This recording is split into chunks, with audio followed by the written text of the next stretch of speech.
ابتاً اس بحث میں نہ پڑے کہ اللہ نے کس کو کتنا دیا ہے، کب دیا ہے، کیوں دیا ہے، وہ بڑا بے نیاز ہے۔ حسد آپ کو تباہ کرے گا۔ دنیا میں پہلا گناہ جو ہوا تھا وہ حسد تھا۔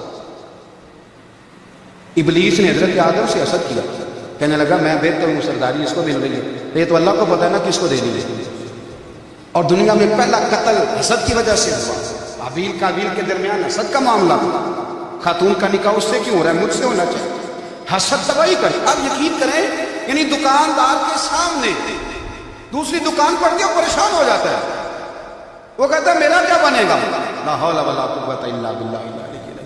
یعنی تیرا کیا خیال ہے کہ تیرے حصے کی روٹی وہ کھا جائے گا، اتنا چھوٹا دل، یہ تیرا موقع یہ ہے کہ تیرے حصے کا نصیب اس تک چلا جائے گا، یہ تیری خواہش ہے۔ ایک دوسرے کی کمزوریاں بیان کرنا، اس کا تو مال ہی نہ آتا سبھی، اس کے تو پاس ہی کچھ نہیں، یہ تو کمزور لوگوں کا طریقہ ہے۔ میرے رسول کریم علیہ السلام گزر رہے تھے، پت جھڑ کا موسم تھا، خزاں کا موسم تھا، درختوں کے پتے جھڑ رہے تھے، صحابہ کو ساتھ لے کے حضور گزرے اور ایک درخت کی ٹہنی کو پکڑ کے حضور نے ہلایا۔ صحابہ فرماتے ہیں کہ چھم چھم اس کے پتے گرے، زمین پر ڈھیر لگ گیا۔ حضور نے فرمایا دیکھا تم نے کیا ہوا؟ حضور ہاں۔ فرمایا کتنی تیزی سے پتے جھڑے ہیں، صرف تنا رہ گیا ہے اور خالی ٹہنیاں رہ گئی ہیں، کوئی حسن بچا ہے؟ حضور نہیں۔ نبی کریم فرمانے لگے جو حسد کرتا ہے نا اس کی نیکیاں بھی اسی طرح جھڑ جاتی ہیں، اسی طرح۔ اور ایک جگہ حضور فرمانے لگے جس طرح راکھ لکڑی کو آگ کھا جاتی ہے، جس طرح لکڑی کو آگ، جب آگ کھا جائے تو پھر لکڑی کو لکڑی نہیں کہا جاتا، راکھ کہا جاتا ہے، کوئلہ کہا جاتا ہے، اس کی اصل باقی یعنی اسے کھائی جاتی ہے۔ تو حضور علیہ السلام فرمانے لگے جس طرح آگ لکڑی کو کھا جاتی ہے، پر میں اسی طرح حسد نیکیوں کو کھا جاتا ہے۔ نیکیاں رہتی ہیں، حسد کرنے والے کے پاس نیکیاں یعنی ان کی اصل شکل موجود، کبھی بھی حسد نہیں کرے۔ اللہ کی تقسیم ہے، جس کو چاہے جب چاہے جتنا چاہے عطا کرے۔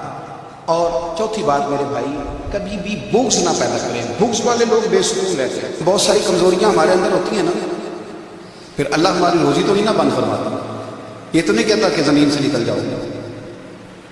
اگر یہی والا معاملہ ہو جو ہمارا ہے کہ وہ شادی پہ اس نے میرے ساتھ برا سلوک کیا تھا، ساری زندگی بغض رکھنا ہے۔ اگر یہی معاملہ فرشتے اللہ کی بارگاہ میں کہیں کہ یا اللہ اس نے فلانے دن شراب پی تھی، اب اس کو زمین میں نہیں رہنے دینا، نظام زندگی چلے گا؟ اگر اللہ ہمیں معاف کرتا ہے تو ہم بندوں کو معاف کیوں نہیں کرتے؟ آپ یقین کریں اتنی لمبی عداوتیں، اتنا لمبا حسد، اتنا لمبا بغض، اتنا لمبا حدیث میں نے پڑھی، میں حیران رہ گیا۔ میرے نبی کریم علیہ السلام نے فرمایا اپنی بیوی سے کبھی بغض نہ رکھنا، اگر اس کی ایک بات ناپسند ہو تو اسے چھوڑ کے وہ بات دیکھو جو تمہیں پسند ہے۔ میں اس حدیث کو پڑھ کے سوچنے لگا کہ کیا بیوی کا بھی بغض رکھتے ہیں لوگ؟ اب حضور نے کہا ہے تو اس کا مطلب ہے لوگ بیوی کا بغض بھی رکھتے ہیں۔ اب اس پر استدلال کر کے مجھے کہنا پڑے گا کہ سسرال والوں کا بغض بھی رکھتے ہیں، کہنا پڑے گا کہ بھائی کے سسرال والوں سے بھی بغض رکھتے ہیں۔ اس حدیث کی روشنی میں سمجھا کہ لوگ بھابھی کا بغض بھی بغض رکھتے ہیں، بغض، ورنہ عادتیں تو ہماری بھی کئی بری ہوتی ہیں۔ اگر عادات ایک وجہ بنے اختلاف کی تو عادتیں تو ہماری بھی کئی بری ہیں، لیکن ہم اپنی بری عادتوں سمیت اپنے آپ سے پیار کرتے ہیں، اور سامنے والے کی ایک بھی عادت بری ہو تو اس سے بغض رکھتے ہیں۔ بغض نہ پیدا کریں۔ میرے نبی پاک علیہ السلام نے فرمایا کچھ چیزیں تمہارے دین کو مونڈ ڈالیں گی، تباہ کر دیں گی، کاٹ دیں گی۔ حضور کون سی؟ فرمایا حسد، تکبر اور بغض، یہ تمہارے دین کو تباہ کر دیں۔ ہم بے چین اس لیے ہیں کہ ہم نے بہت سارے لوگوں کا بغض پالا ہوا ہے، اور ہر فیلڈ میں سیاستدان نے سیاستدان کا، ذاتیات پر اتر کے بات کرتے ہیں، معزز ترین لوگ، تاجر نے تاجر کا، الا ماشاءاللہ بعض جگہ پہ اہل علم بھی ایک دوسرے سے عداوت کرتے ہیں۔ خدا را دل رب کریم کے آنے کا ٹھکانہ ہے، یہ صاف ہوگا تو اس میں رب رسول کے جلوے ہو، اور اگر اس میں عداوت ہو، اس میں بغض ہو، اس میں کینہ ہو، نفاق، سنیں میرے رسول کریم حضرت ابوبکر صدیق رضی اللہ تعالیٰ عنہ کہتے ہیں میں رو ہی پڑا۔ مکہ فتح ہوا نا تو اکرمہ بن ابو جہل نے پیغام بھیجا کہ میں نا کلمہ پڑھنے کے لیے آ رہا ہوں۔ وہ بات لمبی ہے، میں موضوع پہ رہنا چاہتا ہوں۔ کہتے ہیں جب وہ آنے لگا نا تو نبی پاک نے ہم سب کو بلایا، ہم حاضر خدمت ہوئے تو حضور فرمانے لگے کہ اس کے باپ نے نا بڑا ظلم کیا ہے ہمارے ساتھ، ابو جہل نے بڑا ستایا ہے، بڑی تکلیف دی ہے۔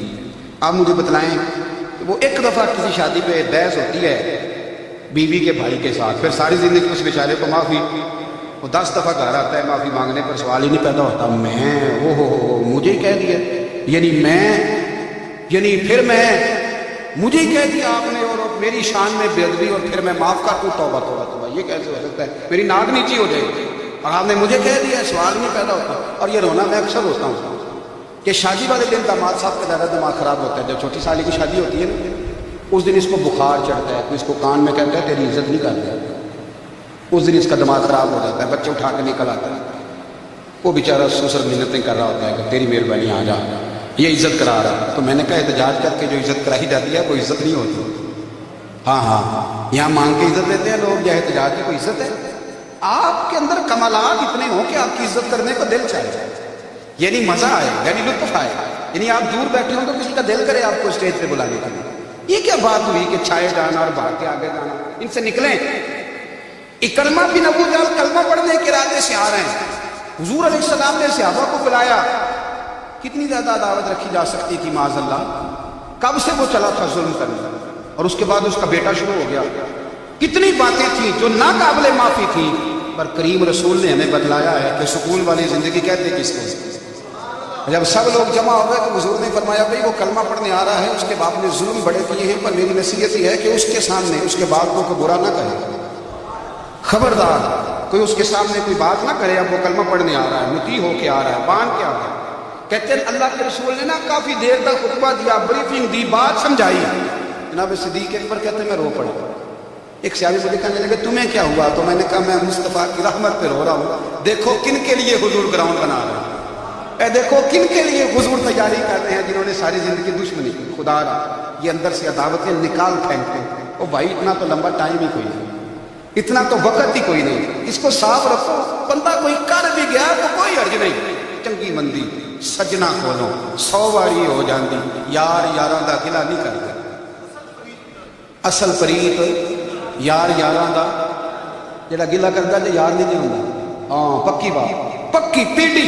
میرا ایک سنگی مجھے آج کہنے لگا فلانی جگہ بندہ یہ بات کر رہا تھا، میں کہ تو اوتھے سے سندا سا تم ہی نال ہی سے، میرا تو سجن بات سن ہی نہیں سکتا، چنگی مندی سجنا کولو 100 واری ہو جاندی، یار یاراں دا گلا نہیں کرتے، اصل پریت جنہاں دی۔ ہاں جو بندے میرے ہوتے اس طرح کے ان کے لیے بھی میاں صاحب نے کہا، ان کے لیے بھی میاں صاحب نے کہا، ان کے لیے بھی آپ نے بات ارشاد فرمائی ہے۔ آپ نے فرمایا چنگا ہویا لڑ نیڑے ہو چکا، کتے عمر نہیں لنگی ساری، بے قدراں دی یاری کولوں توبہ لکھ لکھ واری، اور چنگا ہویا لڑ نیڑے ہو چکا، کتے عمر نہیں لنگی ساری۔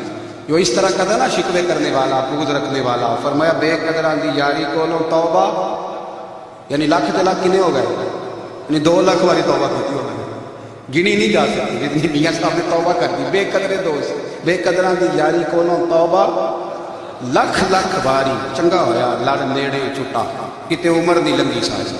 تو مہربانی کریں، ایک تو اگر آپ مطمئن رہنا چاہتے ہیں تو کبھی کبھی نا مست ہو کے ذکر الہی کریں، مست وہ والا ذکر نہیں جس میں آپ موبائل بھی دیکھ رہے ہیں اور کہانیاں بھی۔ میرے سامنے تو بندہ جمعے والے دن یا تقریر کے درمیان تسبیح لے کے بیٹھ جائے تو میں اس سے پوچھتا ہوں تو دو کام ایک ٹائم لکھے میں کر رہے ہیں، میری بھی بات سن رہے ہو، تسبیح پڑھی تو ان کی بھی نہیں، تسبیح تو تسبیح ہے، جب وہ ہوگی تو پھر کوئی اور کام سوال ہی نہیں پیدا۔ ایک تو ذکر کریں محب، دوسری بات حقیقت کا سامنا کریں۔